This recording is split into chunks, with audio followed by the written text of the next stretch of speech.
적용하시고 또 유익을 누리시기 바랍니다. 오늘 우리에게 주신 하나님의 말씀은 시편 51편, 본문이 주보에는 10절에서 19절로 되어 있는데 10절에서 12절까지만 이번 주에 보도록 하겠습니다. 10절에서 12절까지 세 개의 절이니까요. 한번 함께 합독하도록 하겠습니다. 시편 51편 10절에서 12절 말씀이에요. 함께 읽겠습니다. 시작. 하나님이여, 내 속에 정한 마음을 창조하시고 내 안에 정직한 영을 새롭게 하소서. 나를 주 앞에서 쫓아내지 마시며 주의 성령을 내게서 거두지 마소서. 주의 구원의 즐거움을 내게 회복시켜 주시고 자원하는 심령을 주사 나를 붙드소서. 아멘. 오늘 지난주에 이어서 이 시편 51편 말씀을 통해서 회개에 대해서 말씀 전합니다. 오늘 제목은 회개, 새 마음을 창조하시는 은혜예요. 여러분, 지난 한 주간 회개하는 삶을 사셨습니까? 회개하는 삶. 제가 말씀을 드리는데 여러분 한 주 이제 주일에 말씀을 듣잖아요. 여러분 그 말씀을 그냥 주일에 어떤 소비해버리는 말씀이 되지 않기를 바랍니다. 여러분들에게 그 말씀을 그냥 어떤 서비스 받는 것처럼 그냥 주일에 와서 들었다 끝 이렇게 하면 유익이 없어요. 그 말씀을 가지고 한 주간 그 말씀을 적용하기 위해서 노력하고 한번 씨름해보고 또 기억나지 않는다면 잘 정리돼서 말씀이 또 유튜브에 올라오니까 다시 한번 들어보시면서 그것을 여러분의 한 주간의 방향성으로 삼으시면서 살아가시고 그 안에서 느꼈던 것, 실패했던 것 또는 하나님께서 주신 그런 열매들을 목장 모임 가운데 또 나누세요. 그렇게 할 때 우리의 그 일주일의 삶이 여러분 말씀으로 인도되어지는 그런 은혜가 있을 것입니다. 그래서 이번 주 말씀도 지난주 말씀도 회개에 대해서 계속 선포되는데요. 한 주간에 여러분 묵상하시면서 또 소화하시고 적용하시기 바랍니다. 지난주에 이제 회개, 우리 사모해야 할 은혜라는 말씀으로 말씀 전했고요. 또 우리의 회개가 단지 한 번으로 끝나는 게 아니라 우리는 회개하는 삶을 살아야 한다 이렇게 말씀을 드렸어요.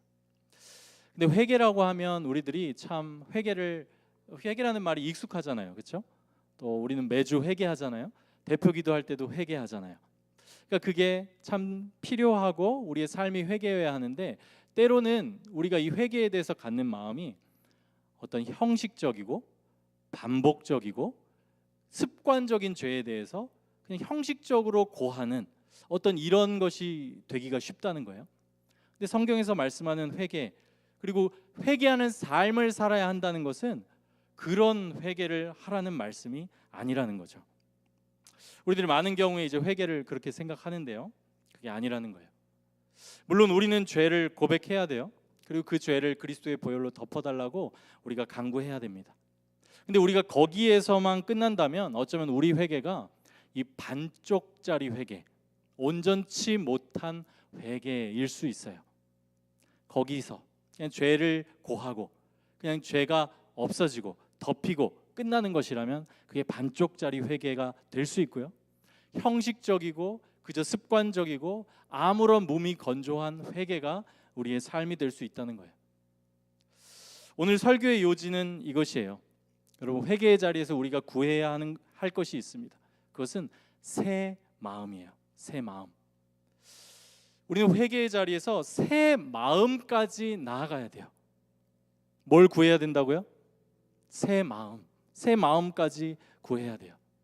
그러니까 회개의 자리에서 그냥 십자가 앞에서 내 죄를 고백하고 내 죄를 사함 받는 것만이 아니라 우리는 부활하신 그리스도, 그분이 보내주시는 성령, 그것으로 인해서 실제로 우리의 삶을 돌이키는 용서를 넘어서 우리가 갱신까지 나아가야 돼요. 그러니까 회개는 그냥 죄를 고하는 자리가 아니라 십자가에서 죽고 다시 살아나는 자리예요. 마치 아기들에게 새 살이 주어지듯이 우리가 상처가 났을 때 약을 바르고 시간이 흐르면 새 살이 돋듯이 우리의 회개의 자리는 그런 거예요. 우리의 그런 상처, 죄로 인한 어떤 것들이 정말 죽고 다시 살아나는 새 마음을 받는 그런 자리라는 것입니다. 여러분 그것을 소망하시길 바라고 회개의 자리에서 그것을 잊지 마세요. 새 마음까지 나아가시기 바랍니다. 다윗의 기도도 이걸 보여주고 있어요. 다윗의 기도는 오늘 시편 51편 우리 다윗의 이야기를 쭉 듣고 있잖아요. 단지 죄 씻음에서 끝나고 있질 않아요.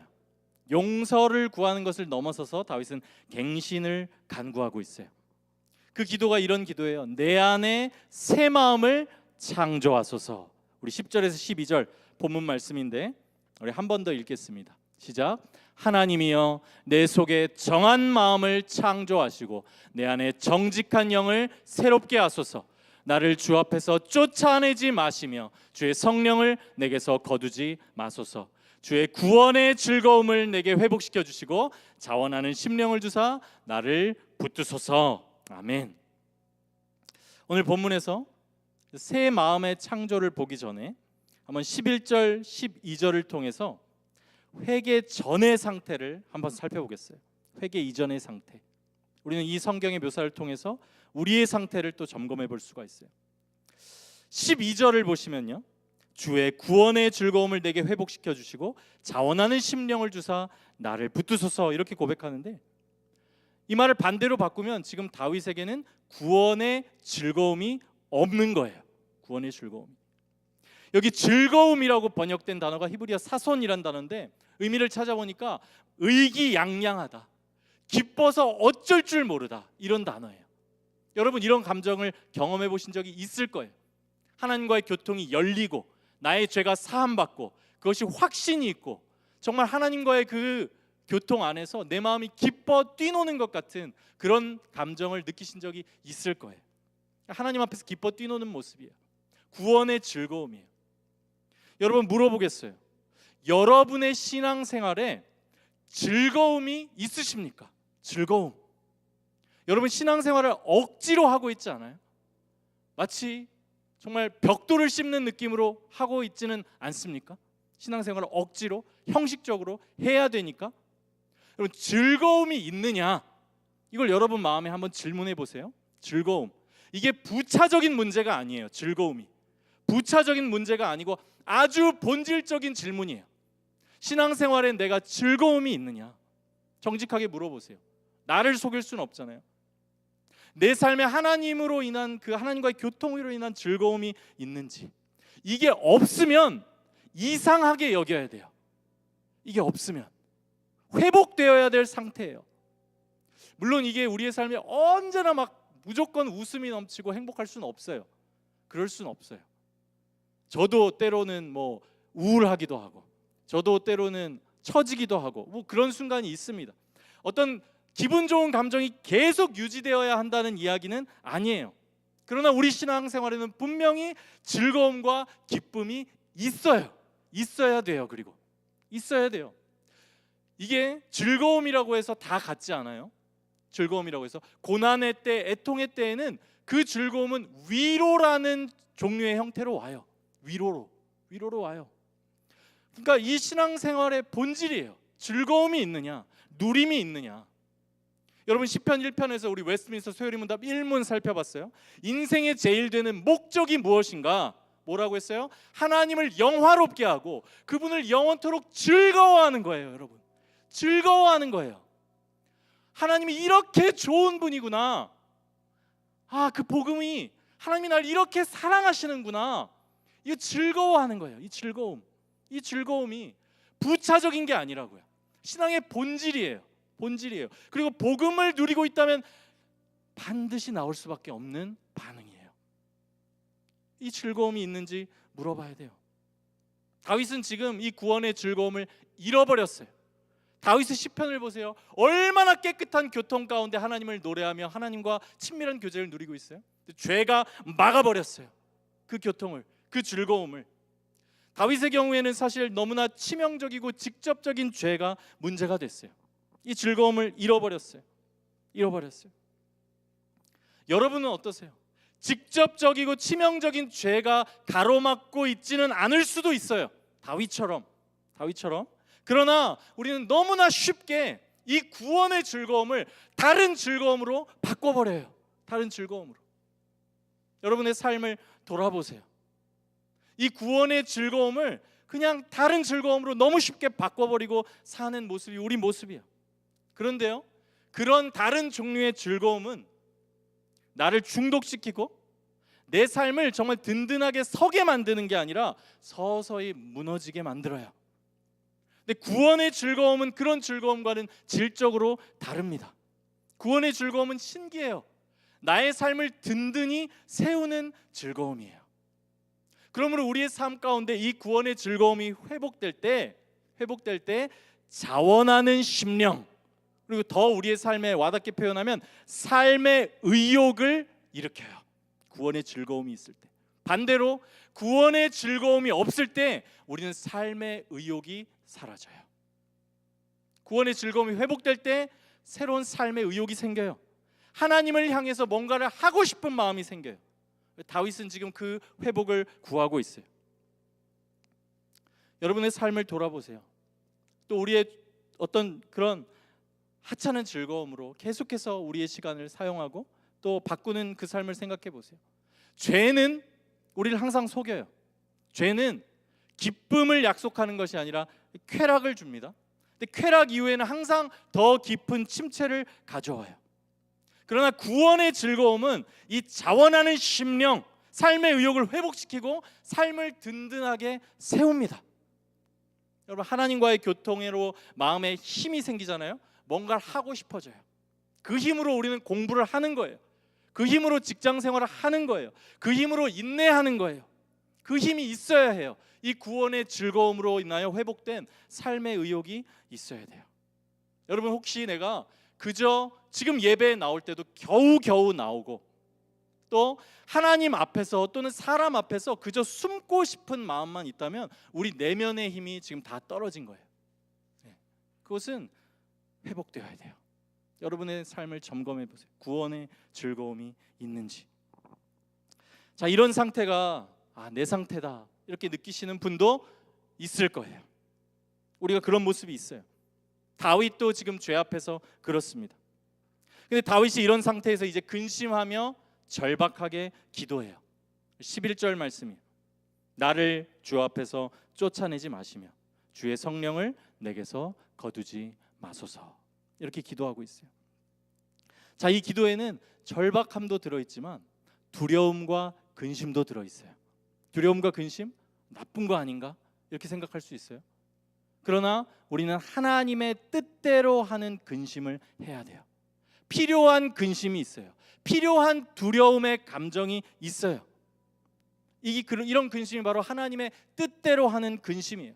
하나님께서 내 마음을 비춰주실 때 내가 그것에 미치지 못해서 내가 또한 심각한 상태에 있는 것 같은 그런 것을 깨닫게 되면서 절박함으로 근심하며 하나님께 나아가는 것이에요. 이게 하나님의 뜻대로 하는 근심이에요. 사도 바울이 이것에 대해서 이렇게 말씀합니다. 7장 고린도후서 7장 10절에서 11절이에요. 여기 하나님의 뜻대로 하는 근심이 어떻게 우리를 이끄는지를 한번 들어보시기 바랍니다. 하나님의 뜻대로 하는 근심은 후회할 것이 없는 구원에 이르게 하는 회개를 이루는 것이요 세상 근심은 사망을 이루는 것이니라. 보라, 하나님의 뜻대로 하게 된 이 근심이 너희로 얼마나 간절하게 하며 얼마나 변증하게 하며 얼마나 분하게 하며 얼마나 두렵게 하며 얼마나 사모하게 하며 얼마나 열심 있게 하며 얼마나 벌하게 하였는가. 너희가 그 일에 대하여 일체 너희 자신의 깨끗함을 나타내었느니라. 지금 사도의 편지를 받고 이 성도들은 근심했어요. 자신들의 죄를 깨달았어요. 그 하나님의 뜻대로 하는 근심은 이 교회, 이 지체들에게 이런 마음을 일으켰어요. 근심됐고 두려웠고 절박했고 회복하고 싶었어요. 이게 하나님의 뜻대로 하는 근심에서 나오는 것이에요. 지금 다윗도 회개의 자리에서 이 과정을 지나가고 있어요. 그리고 다윗은 아마 제가 생각하는데 굉장한 두려움과 근심 가운데 이 기도를 했을 거예요. 다윗이 이렇게 기도하잖아요. 나를 주 앞에서 쫓아내지 마시며 주의 성령을 내게서 거두지 마소서. 이렇게 기도하는데 다윗은 여기 근심과 두려움이 담겨 있는데 더 그것이 다윗에게 와닿았을 것 같은 것은 다윗에게는 이 말씀에 대한 본보기가 있었어요. 주 앞에서 쫓겨난 것을 봤어요. 주의 성령이 거두어진 것을 봤어요. 그게 누구였겠어요? 사울 왕이에요. 다윗은 그걸 실제로 정말 가까이에서 목격했어요. 그 본보기를 봤어요. 그리고 그 본보기를 기억하면서 아마도 이 기도를 드리고 있는 것으로 보여요. 구약 시대의 그 성령이라는 것, 성령의 기름 부음이라는 것은 특별한 직분과 관련이 있어요. 다윗은 지금 왕이잖아요. 다윗도 사울과 마찬가지의 죄를 지금 지었어요. 뭐 어떤 의미에서는 더 커 보이기도 해요. 그러니까 두려움 가운데 이 기도를 드리는 거예요. 다윗은 자신 앞에 왕이었던, 자신 앞대의 왕이었던 이 사울이 무너지는 모습을 눈앞에서 지켜봤어요. 눈앞에서 지켜봤어요. 사울도 다윗과 같이 기름 부음 받은 왕이었어요. 초대 왕이었어요. 하나님께서 그를 들어서 놀랍게 쓰셨어요. 놀랍게 쓰셨어요. 그러나 결국은 비참하게 무너졌어요. 사울에게 적어도 2번의 큰 기회가 있었어요. 돌이킬 수 있는 기회. 죄를 지적당할 때 돌이킬 수 있는 기회가 있었어요. 그리고 실제로 블레셋에 의해 죽기까지, 그 전까지 꽤 오랜 시간이 있었어요. 그러나 그 기간 동안 이 사울이 돌이키질 않았어요. 이 사울의 이야기를 보면요, 우리가 이 위기와 형통의 이 두 때, 위기의 때, 형통의 때, 이 두 때에 우리 마음 중심이 드러나는 것을 우리가 볼 수 있어요. 일이 여러분 잘 풀릴 때 내 마음이 드러나요. 그리고 일이 참 안 풀릴 때 또 내 마음 중심이 드러나요. 이 사울의 모습을 보면 그게 보여요. 이 사울의 모습을 통해서 하나님께 전적으로 드리지 못하는 마음, 회개하지 못하는 모습이 어떤 모습인지를 우리가 살펴볼 수가 있어요. 먼저 사울은 블레셋과의 이 믹마스 전투에서 위기를 만나요. 블레셋과 지금 대치 중인데 백성들이 두려워서 떨고 있어요. 전쟁에 나서기 전에, 그리고 제사를, 하나님께 예배를 드려야 되는데 그 제사를 주관해야 되는 사무엘이 오질 않고 있어요. 7일 안에 오기로 약속되어 있는데 7일이 지났는데도 오지 않았어요. 정한 기한을 기다렸는데도. 그래서 사울은 사무엘이 드려야 하는 제사를 자기가 직접 드려요. 근데 그렇게 하지 말라고 하나님께서 명령을 하셨는데 사울이 이 선을 넘은 거예요. 불순종한 것이에요. 명령을 어긴 거예요. 그리고 그 제사를 마치자마자 사무엘이 와요. 보면 사무엘상에 보면 아주 간발의 차이예요. 근데 간발의 차이인 것 같은데 이 차이가 이 사울의 마음의 중심을 보여주는 거예요. 그냥 단지 기다리지 못했다, 인내심이 부족했다, 이 차원이 아니라 사울에게는 하나님보다 더 중요한 게 있었던 거예요. 하나님의 뜻, 하나님의 명령보다 더 중요한 게 그 마음에 있었어요. 그래서 그것이 조급함으로 드러났고 결국은 결정적인 위기의 순간에 하나님의 명령을 어기는 것으로 드러났어요. 이렇게 위기의 때, 어려움의 때는 우리 마음의 중심을 드러내요. 또 하나, 이번에 사울의 마음의 중심을 드러내는 것은 승리와 형통의 때예요. 승리와 형통의 때. 이 잘 풀릴 때 우리 마음 중심이 드러나는 거예요. 사울은 아말렉과의 전투에서 승리합니다. 하나님께서는 아말렉을 진멸하라고 하셨어요. 다 진멸하라고 하셨어요. 그러나 사울은 그렇게 하지 않아요. 사무엘상 15장 13절에서 15절 말씀이에요. 사무엘이 사울에게 이른즉 사울이 그에게 이르되 원하건대 당신은 여호와께 복을 받으소서. 내가 여호와의 명령을 행하였나이다 하니 사무엘이 이르되 그러면 내 귀에 들려오는 이 양의 소리와 내게 들리는 소의 소리는 어찌 됨이니까 하니라. 사울이 이르되 그것은 무리가 아말렉 사람에게서 끌어온 것인데 백성이 당신의 하나님 여호와께 제사하려 하여 양들과 소들 중에서 가장 좋은 것을 남김이요 그 외의 것은 우리가 진멸하였나이다 하는지라. 그러나 하나님의 말씀에 따라서 전적으로 순종하지 않고 하나님을 위해서라고 하지만 자신을 위해서 가장 좋은 것들을 남겼어요.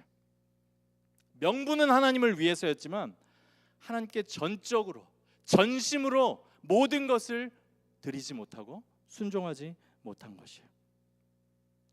그리고 사무엘이 이 사울의 죄를 지적하지만 사울은 돌이키지를 않습니다.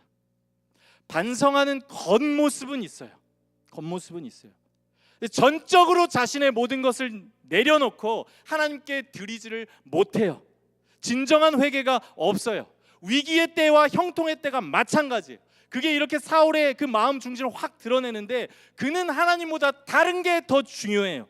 하나님이 아닌 다른 걸 원하고 있어요. 가장 깊은 곳에서는. 그게 사울의 진심이에요. 그리고 돌이킴이 있어야 했던 순간에 사울이 이렇게 말합니다. 안타까운 말이에요. 사울이 이르되 내가 범죄하였을지라도 이제 청하옵나니 내 백성의 장로들 앞과 이스라엘 앞에서 나를 높이사 나와 함께 돌아가서 내가 당신의 하나님 여호와께 경배하게 하소서 하더라. 책망의 마지막 순간, 회개의 기회에서조차 하나님이 아닌 다른 것을 그 마음 깊숙한 곳에서는 원하고 있어요. 그의 마음은 진정으로 하나님께 돌이키지 않아요. 그래서 통회하는 마음이 없어요. 하나님 앞에서 다 내려놓지를 못해요. 하나님과의 관계 회복이 진짜 깊은 목적이 아니에요.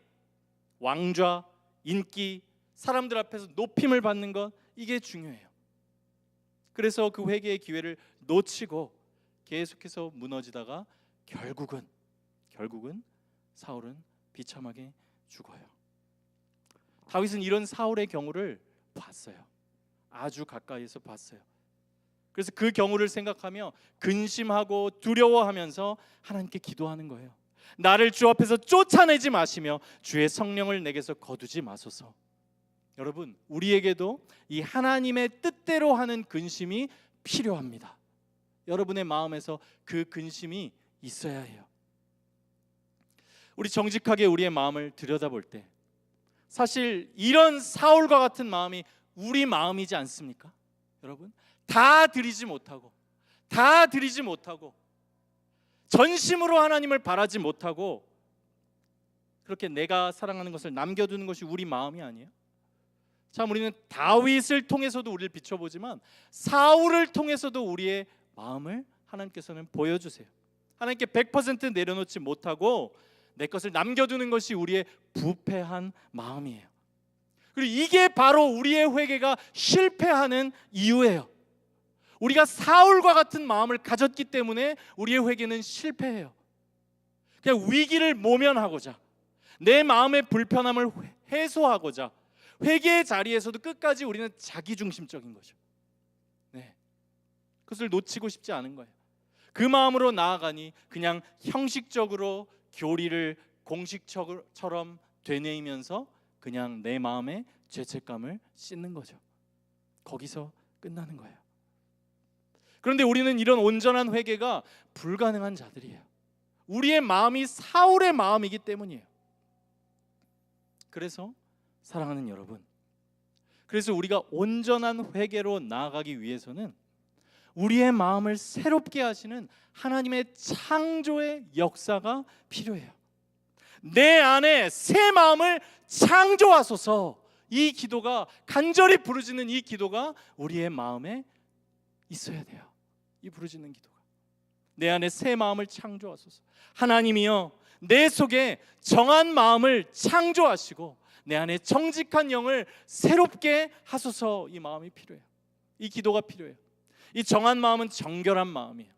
의식적으로 예배로 하나님께 나아가기에 합당한 마음, 그리고 또한 그런 의식적으로뿐만 아니라 세레모니얼리 깨끗한 마음뿐만 아니라 윤리적으로, 도덕적으로도 정말 죄가 없는 마음이에요. 그러니까 쉽게 말해서 죄가 없는 마음이에요. 정한 마음. 어떻게 이 마음이 우리에게서 나올 수 있겠어요? 저도 저 자신을 보면 볼수록 이 마음은 제 마음에서 나올 수 있는 마음이 아니에요. 죄가 없는 마음, 정한 마음, 우리 안에서 나올 수가 없어요. 우리의 마음은 우상의 공장이에요. 가장 거짓되고 부패한 것이 사람의 마음이에요. 그것이 우리들 마음 가운데 있어요. 거기서 나오는 것은 죄밖에 없어요. 거기서 사랑하게 되는 것은 죄밖에 없어요. 그게 바로 우리의 마음이에요. 이 마음이 우리에게서 나올 수가 없어요. 그래서 창조가 필요해요. 하나님이여, 내 속에 정한 마음을 창조하시고. 이 창조라는 단어, 히브리어 바라인데 실제로 창세기 1장과 2장에서 하나님께서 태초에 하나님이 천지를 창조하시니라 할 때 사용되는 단어예요. 창조예요. 창조. 혼돈과 공허 가운데 하나님께서 만드시던 그 창조예요. 창조. 빛이 있으라 말씀하실 때 실제 빛이 생겼던 그 창조예요. 이 역사가 우리의 마음 가운데 필요해요. 이 창조의 역사. 그러니까 죄의 용서를 구하는 것을 넘어서 우리는 회개의 자리에서 이 역사를 구해야 돼요. 회개는 단지 더러워진 것을 씻는 것, 그것만으로 불충분해요. 유죄가 무죄가 되었다고 해서 끝이 아니에요. 우리는 다시 죄를 짓게 돼요. 그 마음으로, 동일한 마음으로는 똑같은 죄를 짓게 돼요. 물론 우리는 회개의 자리에서 십자가 앞에서 먼저 나의 죄를 인정해야 합니다. 십자가의 보혈로 죄를 또한 씻어야 돼요. 또한 예수 그리스도께서 죽으셨을 때 나도 함께 이미 십자가에서 못 박혀 죽었다는 것을 믿음으로 바라봐야 돼요. 이렇게 십자가와 믿음으로 연합하는 거예요. 그러나 또 한편 우리에게는 창조의 역사가 필요해요. 죄를 깨닫게 하시고 자복하게 하시는 역사와 함께 이 새 마음을 창조하시는 하나님의 역사가 필요해요. 그리고 이것은 그리스도의 십자가뿐 아니라 부활을 바라볼 때 가능해요. 여러분, 십자가와 함께 부활을 바라보세요. 회개의 자리에서 십자가까지만 나아가지 마시고 새 마음을 창조하시는 부활하신 그리스도를 바라보세요. 사도 바울이 이렇게 말합니다. 로마서 6장 5절. 만일 우리가 그의 죽으심과 같은 모양으로 연합한 자가 되었으면 또한 그의 부활과 같은 모양으로 연합한 자도 되리라. 아멘. 부활이에요. 우리는 그 회개의 자리에 죄의 비참 가운데 있지만 그리스도의 부활을 바라봐야 해요. 바라볼 수 있어요. 부활은 그리스도께서 우리 죄를 위하여 십자가에서 죽으셨을 뿐 아니라 다시 사셨다는 선포예요. 죄와 사망의 권세로부터 그리스도가, 우리는 지지만 그리스도가 이미 승리하셨다는 것을 부활이 보여줍니다. 우리는 십자가뿐 아니라 이 그리스도의 부활과 연합되었기에 그리스도의 부활이 바로 우리의 부활이에요. 우리가 그 믿음으로 그 부활하신 그리스도를 바라볼 때 우리는 그리스도와 함께 이미 승리하였어요. 여러분, 우리는 이미 하늘에 앉혔어요.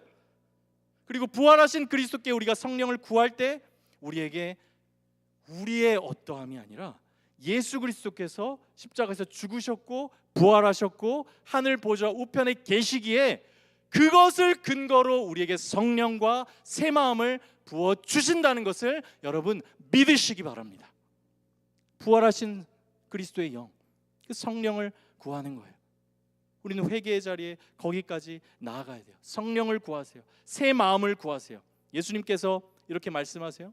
우리는 이것을 누가복음 11장 9절에서 13절인데요. 우리는 이것을 다른 것에도 많이 적용하죠. 구하라 그리하면 구할 것이요. 그러나 가장 확실한 강청으로 우리가 구할 수 있는 것은, 이 구하는 기도를 통해서 구할 수 있는 것은 그리스도의 성령이에요. 누가복음 11장 9절에서 13절입니다. 내가 또 너희에게 이르노니 구하라 그러면 너희에게 주실 것이요, 찾으라 그러면 찾아낼 것이요, 문을 두드리라 그러면 너희에게 열릴 것이니 구하는 이마다 받을 것이요 찾는 이는 찾아낼 것이요 두드리는 이에게는 열릴 것이니라. 너희 중에 아버지 된 자로서 누가 아들이 생선을 달라 하는데 생선 대신에 뱀을 주며 알을 달라 하는데 전갈을 주겠느냐. 너희가 악할지라도 좋은 것을 자식에게 줄 줄 알거든 하물며 너희 하늘 아버지께서 구하는 자에게 성령을 주시지 않겠느냐 하시니라. 이미 다 이루신 그리스도의 그 사역을 근거로, 또한 이렇게 구하라고 하신 그리스도의 그 말씀을 붙들고 우리는 성령을 구하는 거예요. 회개의 자리에서 새 마음까지 나아가는 거예요.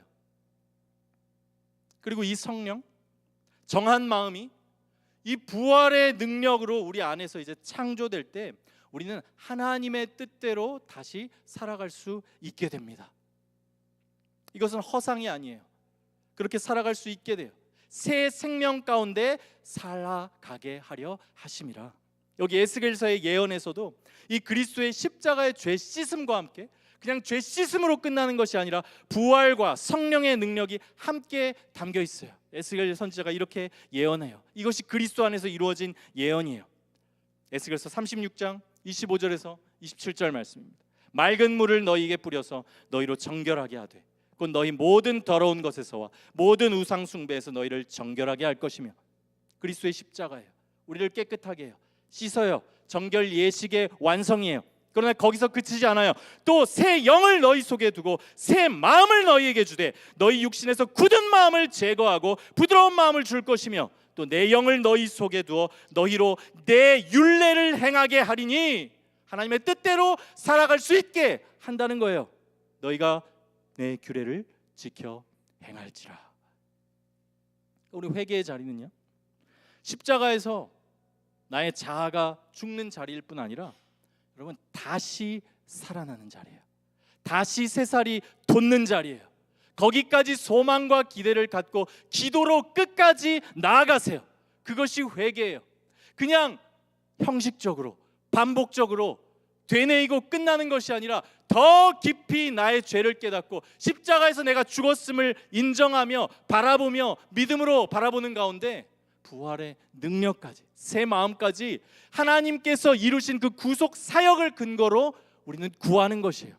그것이 회개예요. 거기서 회복이 있습니다. 회복이 일어납니다. 여러분 거기까지 나아가세요. 회개의 자리에서 우리 안에 이런 정한 마음이 창조될 때요, 우리의 마음은 더 이상 불안해서 흔들리질 않아요. 강해져요. 확실해져요. 하나님을 향해서 불안정한 것이 아니라 아주 뻥 뚫린 대로와 같이 그 관계가 뚫리기 시작하고 힘있게 걸어갈 수 있게 돼요. 죄의 유혹과 세상의 어떤 것들에 갈팡질팡 흔들리게 되는 것이 아니라 든든하고 믿을만하게 그렇게 걸어갈 수 있게 돼요. 이게 본문 10절의 정직한 영이에요. 하나님이여 내 속에 정한 마음을 창조하시고, 정직한 영, 이거는 확고부동한 영, 확실한 영, 든든히 서 있는 영, 이런 말이에요. 이 상태로 우리를 세우신다는 것이에요. 그리고 이 상태는 법적으로도 이 부활하신 그리스도와 연합되었기에 법적으로도 의로운 상태예요. 그냥 유죄가 무죄가 된 상태가 아니라 의로운 상태예요. 의로운 상태. 법적으로도 그리스도와 연합되었기에 의로운 상태이고, 또한 그것은 어떤 법적인 신분으로만이 아니라 실제로 아까 말씀드린 것처럼 하나님의 능력을 따라, 성령을 따라 행할 수 있는 마음을 가진 상태예요. 여러분 회개의 자리에서 우리는 이 마음까지 나아가야 돼요. 사랑하는 여러분, 아무리 교리를 공식처럼 되뇌어도 우리의 마음 중심이 인간적으로 반성하고 후회하는 것에 그친다면 그것은 온전한 회개가 아니에요. 그것은 사울의 반성에 불과해요. 하지만 소망이 있는 것은 우리는 다 사울과 같은 자들이에요. 사울과 같은 마음을 가진 우리를 위해서 다윗의 후손이신 그리스도께서 십자가에서 죽으실 뿐 아니라 부활하셨어요. 부활하셨어요. 우리는 그 구약 시대 때 다윗이 받은 은혜, 다윗이 하나님을 아는 지식, 죄의 속함에 대한 지식보다 더 확실하고 큰 계시와 은혜가 우리들에게 주어진 사람들이라는 것을 여러분 기억하세요. 다윗은 율법을 통해서 희미하게 메시아를 바라봤지만 우리는 죽으시고 부활하신 그리스도를 아주 선명하고 확실하게 듣고 우리는 믿음으로 바라볼 수 있어요. 그분이 우리를 위하여 죽으실 뿐 아니라 부활하셨습니다. 여러분 십자가 앞에 나아가세요. 여러분의 마음속에 하나님과의 관계를 가로막는 그 죄들이 해결될 때까지 주님께 더 깊이 나아가세요. 그리고 먼저 그 죄를 인정하세요. 불평하고 합리화하지 말고 그 죄를 인정하고 십자가 앞에, 하나님 앞에 굴복하세요. 굴복하세요. 먼저예요. 하나님의 주권과 말씀 앞에 정직하게 서세요. 십자가 앞에 서세요. 죄를 인정하고 굴복하고 그리스도의 십자가의 보혈로 모든 죄를 씻어주시기를 간구하세요. 그러나 그리스도의 부활을 또한 믿음으로 바라보세요. 회개의 자리에서 용서, 그것을 구하는 것에만 그치지 말고 승리하신 그리스도를 의지하여 정한 마음을 구하시고 성령의 창조의 역사를 간구하세요. 그때 우리의 어떠함이 아니에요. 나의 진심도 아니에요.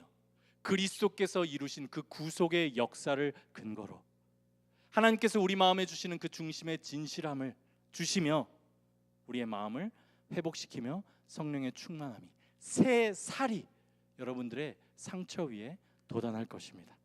그리고 그 회개의 자리에서 이제 우리는 하나님의 나라를 누릴 수 있는 것이에요. 마지막으로 로마서 14장 17절 말씀 함께 읽고 마치겠습니다. 여러분, 이 나라가 회개 가운데 임하는 하나님의 나라이며 여러분의 심령 가운데 회복되는 나라입니다. 한번 함께 읽겠습니다. 시작. 하나님의 나라는 먹는 것과 마시는 것이 아니요 오직 성령 안에 있는 의와 평강과 희락이라. 아멘. 여러분, 이것이 회복되기를 사모하시며 회개의 길로 더 깊이 나아가시기 바랍니다. 이 시간에 기도하겠습니다.